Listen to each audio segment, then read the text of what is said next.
بتبلغ ان جوزها مفقود، بس بعد البحث بيلاقوا جثته وبتبقى هي المشتبه الرئيسي في قتله. بيبدأ الفيلم في 2004 لما أريكا مرات سانجي بتتصل بأهل سانجي تسألهم عليه، وبيستغربوا انه مرجعش البيت ومش عندهم، والساعة دلوقتي 1 بعد نص الليل. وبتتصل أريكا بالمكتب بتاعه وبتعرف انه ما راحش مكتبه من يومين، وبتكلم اصحابه بس اخر واحد شافه ما بيكونش شافه من 4 ايام. وبتروح لمركز الشرطة تبلغ انه مفقود، وهناك بتشوف زوجين بيتخانقوا وبيقدم واحد فيهم محضر وبيتهمهم بالسرقة. وبتكون أريكا مركزة مع ولد صغير واللي بيكون ابن الزوجين دول، وبتشوف حد بيشاور له وبيكون محقق تاني، وبيعرف بسهولة ان الولد هو اللي معاه الساعة اللي اتسرقت. وبينصح المحقق اللي ماسك القضية انه يسمع ويركز عشان يلاقي الحل. وبتقدم بلاغ ان جوزها مفقود. وفي الوقت الحالي بتكون أريكا عايشة لوحدها مع بنتها ندي اللي تمت دلوقتي 18 سنة، وبتجهز ندي هدية لأمها هي كمان، وبتقول لها ان اليوم اللي هي اتولدت فيه اكيد يوم ولادتها هي كمان. وبتديها هدية جميلة بس بتتعصب لما بتلاقي امها مش عايزة تحكي لها حاجة عن المشاكل اللي حصلت لها ولا عن ابوها، وبتسيب الأوضة وبتمشي. وبيتصل بيها جدها وبتقوله انها عايزة تشوف ملف القضية، بس جدها بيقول لها ان امها بتحاول تبعدها عن المشاكل، بس ندهي بتكون عنيدة وبتقوله ان هي كبرت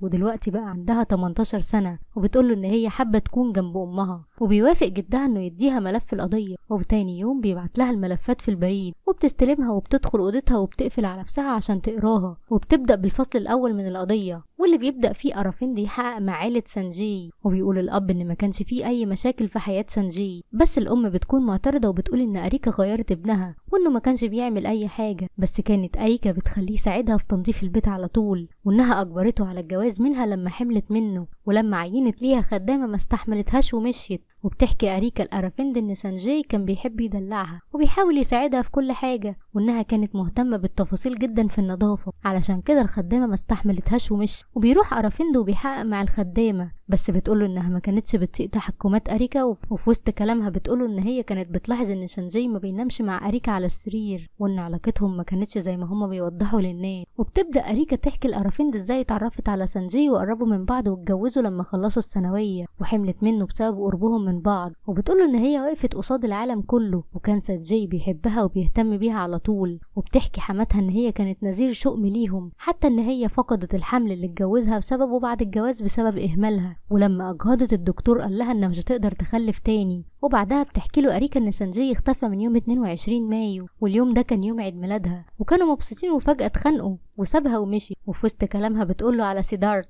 المدير التنفيذي لشركة سانجي، وبتقوله انه كان بيتخانق معاه كتير. بيروح أرافيند عشان يحقق معاه وبيقوله انه كان بيتخانق كتير مع الموظفين. ما بيكونش سيدارت عارف ان سانجي مفقود، وبيقول لأرافيند انه كان في حفلة تجميع تبرعات. وتاني فصل في القضية لما بيلاقي جثة سانجي في البدروم في بيته، وبيقول أرافيند لأريكا انها ما بقتش الزوجة البريئة اللي بتدور على جوزها، وتحولت من مجرد ضحية بتدور على جوزها للمشتبه الرئيسي فيه في قتله. بيوريها مجلة ليها علاقة بالأطفال، وبتقول لأريكا إنها حامل ودي كانت معجزة من ربنا. وبتبدأ تحكي له إزاي لقت جثته، وبتقوله إن هي كانت بتنظف البيت على طول عشان سانجي وحشها وكان نفسها يرجع، وإن اليوم اللي اتخانقوا فيه سوا خرجت من البيت، وكان سانجي متعود يخرج شوية لما يتخانقوا، بس المرة دي هي خرجت عشان تدور عليه، وركبت عربيتها وعملت حادثة، وكانت عايزة تروح المستشفى بسرعة عشان تطمن على طفلتها. وبعد ما اطمنت رجعت للبيت ولقت الباب مفتوح، وكانت فاكرة إن سانجي رجع، بس لما دورت عليه ما لقيتهوش. وبعد كام يوم بقت تشم ريحة من البدروم، ولما نزلت لقت صندوق الألعاب بتاعها نازل منه دم، ولما فتحته اتصدمت من اللي شافته، وبتفضل تعيط وبتطلب من المحقق يرجع لها حاجته لأن ما بقاش فاضل لها منه غير ذكريات. وبيقول لها أرافيند إن النضارة بتاعته مش موجودة. وتاني يوم بيستدعي سيدارت المدير التنفيذي، وبتيجي مرات سيدارت معاه وهي خايفة عليه، وبيقول المحقق انه لقى نضارة وبصمات سانجي في عربيته،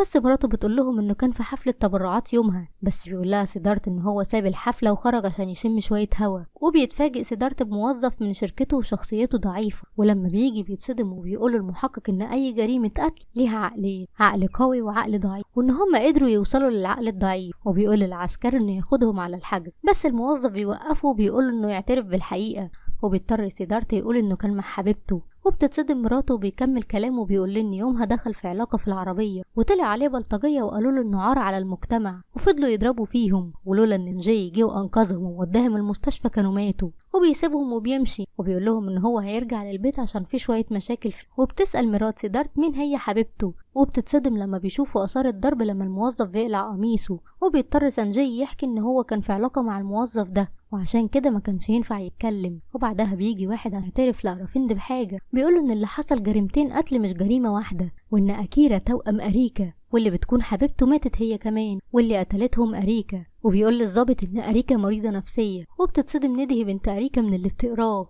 وبتقعد تاكل مع امها وبتسألها لو كانت حست قبل كده ان هي عايزة تقتل حد. وبتقول لها أريكا ان كان ليها صاحبة زمان في المدرسة كانت بتغير منها، والناس كلها كانوا بيحبوها، وكانت بتحس انها عايزة تقتلها، وان دي كانت مجرد افكار طفولية. وبتقفل الكلام معاها، وبترجع ندهي عشان تقرا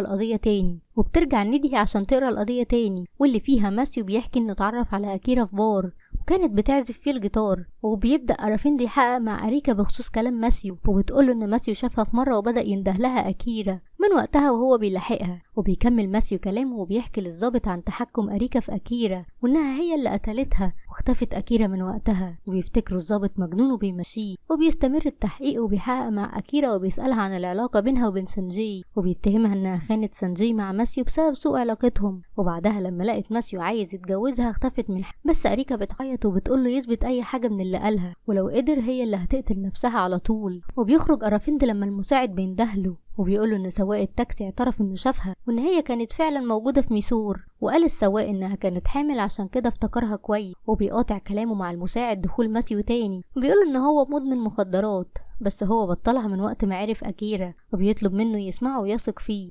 وبياخد أرافيند الجيتار وبيديه لأريكا، وبيطلب منها تعزف عليه، وبيقول له ماسيو ان أريكا ما بتعرفش تعزف على الجيتار. بس بيتفاجئ الظابط لما بتعزف على الجيتار، وبيفضل ماسيو يزعق وبيقول له ان دي أكيرا لان أريكا عمرها ما عزفت على جيتار. وبيضرب الظابط ماسيو وبيطرده. وبيتصل سيدارة المدير التنفيذي بتاع شركة سانجي، بيقول له ان سانجي كان المفروض يدفع مبلغ كبير للعميل بس ما دفعهوش. وبيطلب الظابط مساعد يحقق في فاتورة البنك، وبيروح وبيقول لأريكا ان احتمال ان سانجي مات بسبب الفلوس. وبيرجع بيته وبيطبخ وبيفتكر حاجة مهمة، ولما بيشوف المجلة اللي جات لأريكا بيعرف انها اسبوعية وانها اتسلمت في يوم الجريمة. وبيجيب ساعي البريد وبيسأله، وبيقول له انه سلمها الساعة 8:30. وأريكا كلمته من ورا الباب وقالت له يسيب المجلة قدام الباب. وبيقدم أرافيند طلب للمحكمة وبيطلب منه جهاز كشف الكذب، وبيجيبه وبيحقق معاها، وبيسألها عن اسمها وسنها واسم ابوها وازاي استلمت المجلة، وبيسألها لو هي قتلت سانجي. وبيقول الموظف انها جاوبت كل الأسئلة صح، بس في حاجة حصلت أول مرة يشوفها، وبيقول له ان هي غلطت لما جاوبت على اسمها. فبيقول له الضابط يعيد الاختبار تاني ويسألها لو اسمها أكيرا، وبيظهر له انها بتكذب. وبعدها بتبدأ تعيط وبتيجي تحكي القصة، بس بتكون ملفات القضية خلصت.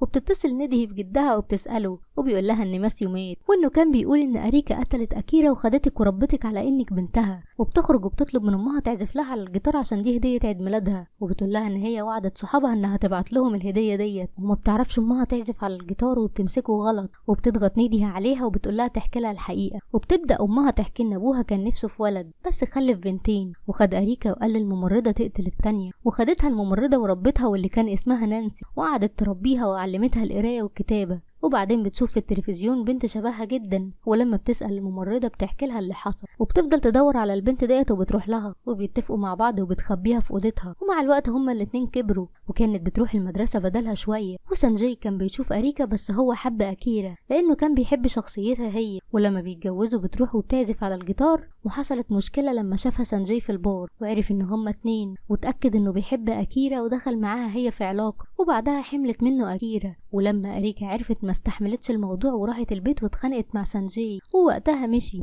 ولما مشيت وعملت حادثة ورجعت البيت ولبست زي أكيرا. ولما سانجي رجع افتكرها أكيرا وقال لها ان هو بيحبها، بس هي ما استحملتش وقتلته. وقررت أكيرا وأريكا انهم يشيلوا الجثة ويحطوها في البدروم. وبتقول لها ان الضابط فكر انها عندها انفصام بسبب ضابطة تانية ودكتورة نفسية، وحبسوها في مصحة نفسية. ولما خرجت كانت أريكا اختفت كالعادة، واضطرت هي تعيش بشخصية أريكا، وبتحضنها بنتها وهي خايفة. بس بتفتكر أريكا ان الضابط عرف ان عندها انفصام، بس كان شاكك انهم اتنين. وبعد لما ندهي بتسيبها وبتدخل اوضتها وبتكتب في المذكرات، وبتقعد بالليل مع بنتها وبتكون بتعزف على الجيتار كويس جدا. وبعدها بتسمع خبط على الدولاب وبتدخل جواه، وبتخرج هي بس شكلها متغير خالص. يا ترى هي غيرت شكلها ولسه عندها انفصام، ولا هما فعلا اتنين وهما أكيرا وأريكا؟ مش عارفة بصراحة. ولحد هنا بيكون خلص الفيلم. ما تنساش اللايك والشير، وقول لنا انت شايف انهم اتنين ولا هي مريضة انفصام، وقول لنا ايه الفيلم اللي حابب نلخصه لك.